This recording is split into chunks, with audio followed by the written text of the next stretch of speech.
for today's video guys, pas muna tayo sa mga short clips dahil, punta muna tayo sa mahaba.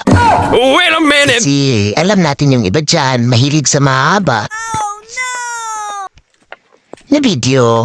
Okay. O nag-isip. Wag yun, iba yun.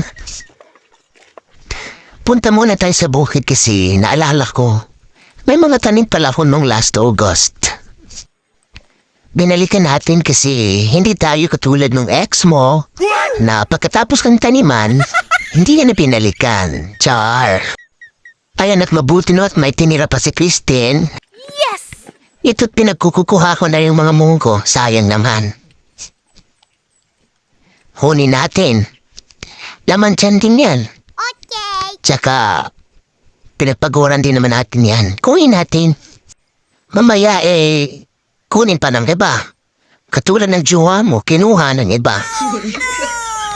Ikaw kasi hinayaan mo O kaya, kinuha to rin ng iba. Uy, smat ba tayo napunta dyan? Mangunguha lang naman ng munggo.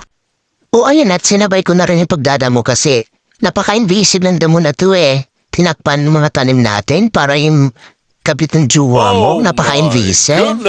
Nangaagaw ng space na hindi kanya. Wuss! Ang drama.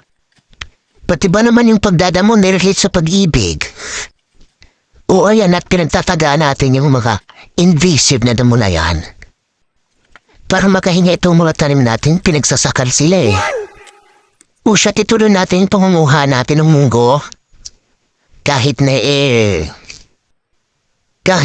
napakainit at tirik na tirik yung araw.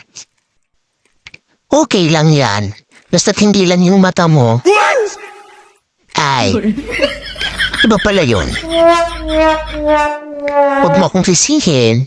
Nag-iisip ka ng masama. No way!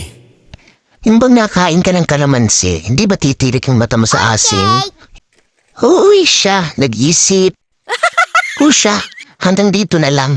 Salamat sa panonood ng walang kwentang video na to. No way! Nagustuhan mo man o hindi, may natutunan ka man wala, o nag-isip ka tuloy ng masama, wala pang pakialam.